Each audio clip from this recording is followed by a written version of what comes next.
Fala, nação rubro-negra, venho trazer um pouco sobre a classificação do Flamengo, sobre o Fluminense. Foi um jogão. E, é claro, vamos reagir ao que os comentaristas falaram sobre a atuação do Flamengo. Foi boa ou ruim, o que acharam da partida. Se inscreva aqui no canal e compartilhe o vídeo e deixe o seu like. Obrigado, nação. Vamos pro vídeo. Vida com a classificação do Flamengo diante do Fluminense. Vitória de 2-0 e avanço, claro, para as quartas de final da Copa do Brasil. O Flamengo segue para defender o seu título, é o atual campeão da competição. Jogo marcado por uma festa, como eu disse, da torcida rubro-negra.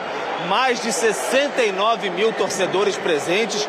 No início, uma repetição daquele inferno contra o Atlético Mineiro no ano passado.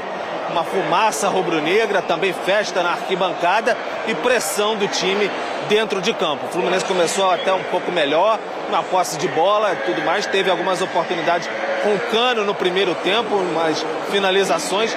Mas a Arrascaeta, aniversariante do dia, fez 1-0, um gol de cabeça ainda na primeira etapa, fez explodir o Maracanã. No segundo tempo, o Diniz fez modificações, tentou melhorar o Fluminense, mas não conseguiu. O Flamengo perdeu grandes oportunidades, como o Gerson também mandou bola na trave. E aí, depois, no finalzinho, sempre ele, Gabigol, fechou a fatura. 2-0, Flamengo vitorioso na noite desta quinta-feira aqui no Maracanã. Dá uma grande apaziguada na crise.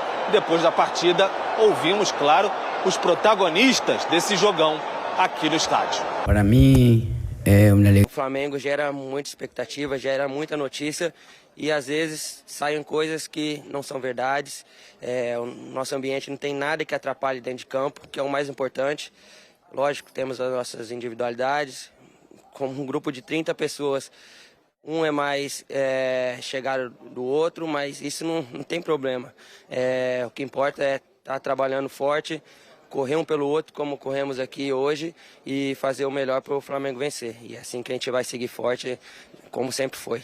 Então é isso, o Flamengo classificado 2-0 sobre o Fluminense. Agora, próximo compromisso do Flamengo, segunda-feira, aqui no Maracanã, 20 horas, contra o Vasco. Clássico dos milhões. Já o Fluminense também aqui no Maracanã, mas um dia antes, no domingo, enfrenta o Red Bull Bragantino pelo Campeonato Brasileiro. E depois do Vasco, o Flamengo enfrenta o Racing em jogo importante pela Libertadores, também no Rio de Janeiro. Bom, a primeira palavra que o São Paulo usou na entrevista coletiva foi revanche. Então, havia uma sensação de revanche contra o Fluminense e parece que isso foi a campo, Elton.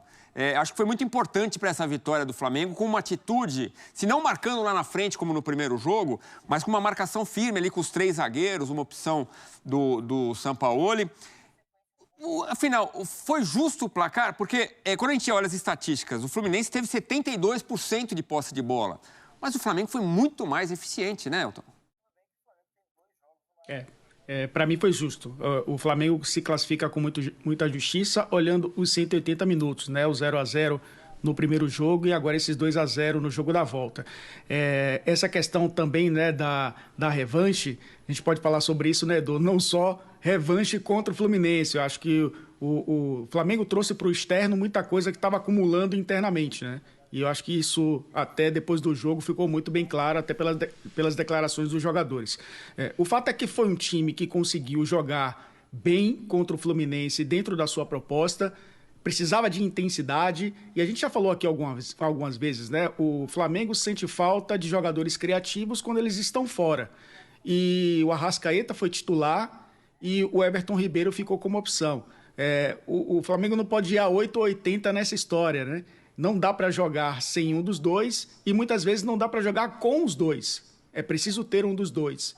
E o Arrascaeta foi fundamental no primeiro tempo, na construção das jogadas, deixando o Gabriel um pouco mais livre para ser esse jogador ali que flutua entre as linhas da equipe do Fluminense. O Pedro acabou ficando como opção no banco de reservas. Acabou essa história, né? Todo mundo já sabe que Gabigol e Pedro podem jogar juntos, mas não necessariamente precisam jogar todos os jogos.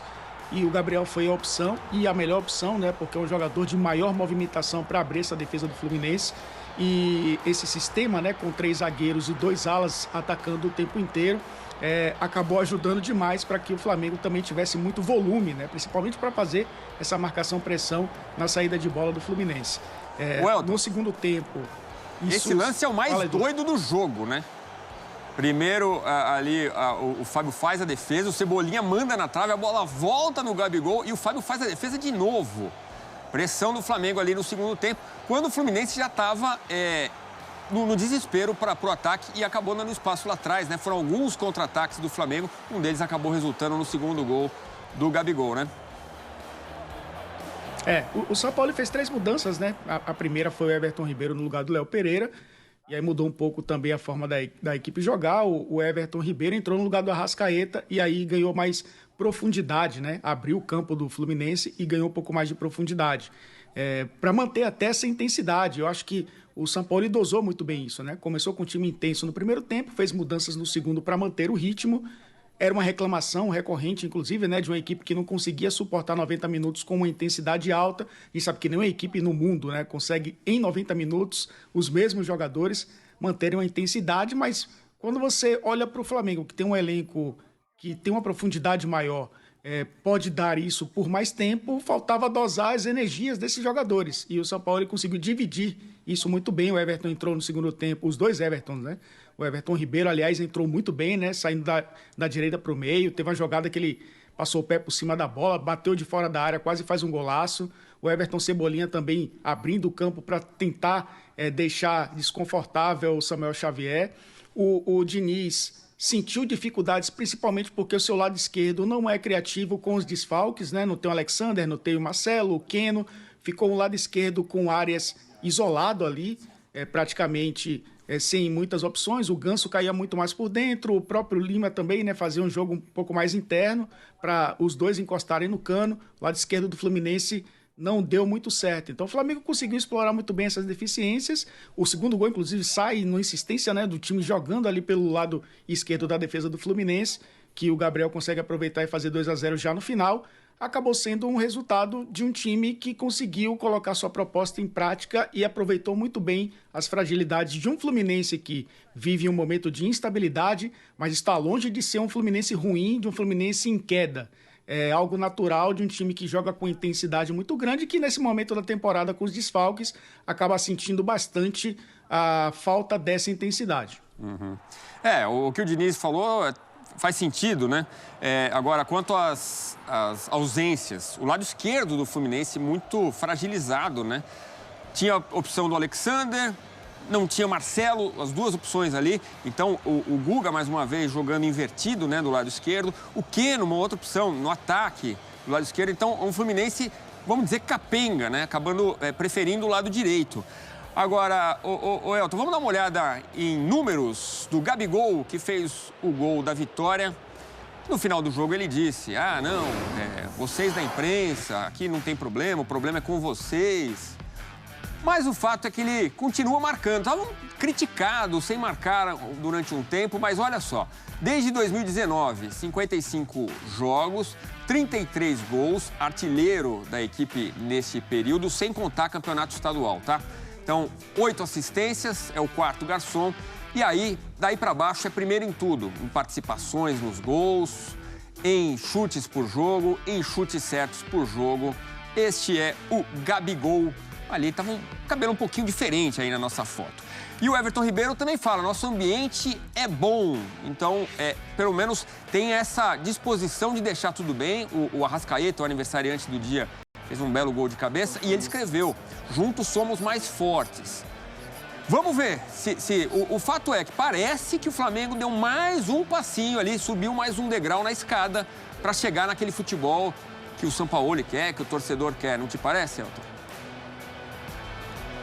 Sim, isso tem muito a ver com o interno. Eu falo mais uma vez, né? Ficou muito bem claro para a gente, principalmente depois dessa classificação, as declarações do Gabriel, as declarações dos jogadores ali na zona mista, essa história do afastamento do Marinho, né? O Sampaoli talvez ali tomando um pouco mais as rédeas do grupo, tendo que tomar algumas atitudes um pouco mais drásticas, fazendo opções também importantes, né? Deixando o Everton Ribeiro, um dos capitães do time, no banco de reservas, o Pedro também. Então, era necessário talvez mexer e ter um pouco mais de coragem para mexer nessa estrutura. Isso, lógico, vai resultar em satisfação de um ou de outro, mas futebol é um jogo coletivo, né? Futebol onde 11 precisam jogar em prol de um, que é o clube, né? Ou em prol de milhões, que no caso são os torcedores. Então, nesse caso, o São Paulo mexeu nessa estrutura que deu certo no jogo contra o Fluminense, e aí a gente tem que entender se esse é um ponto de partida, se esse já é um ponto de evolução, daqui para frente como o Flamengo vai se comportar, se vai ser esse Flamengo intenso, não vai ser aquele Flamengo moroso de alguns jogos de Libertadores, de alguns jogos do Campeonato Brasileiro, ou é um Flamengo que precisa mostrar a partir de agora, né, nessa segunda metade aí da temporada, que é um time que vai precisar ser mais intenso se quiser conquistar os títulos que almeja, porque tem qualidade. Mas qualidade sem intensidade e a profundidade de elenco que o São Paulo tem permite que essa intensidade seja mantida por mais tempo. A gente, a partir de agora, vai observar se o Flamengo realmente entrou nos trilhos, né? Como você falou, Edu. Se está encontrando o caminho certo para seguir a temporada. Teve um momento que mostrou o banco do Flamengo, é uma coisa impressionante, né? Tava lá Everton Ribeiro, Vidal, Rodrigo Caio, Pedro, Cebolinha, o goleiro Santos, né? Matheus Cunha, opção como titular. Então, é muita peça que tem o Sampaoli, que disse que contra o Vasco vai com o que tiver de mais forte na segunda-feira. Por falar em goleiro, o Rafael foi importante, mas levou 3 gols. Então foi isso, nação. Não se esqueça de se inscrever aqui no canal e deixar seu like para nos ajudar. Compartilhe também o conteúdo para outras pessoas, amigos, familiares. E deixe aqui no comentário o que você achou sobre esse vídeo,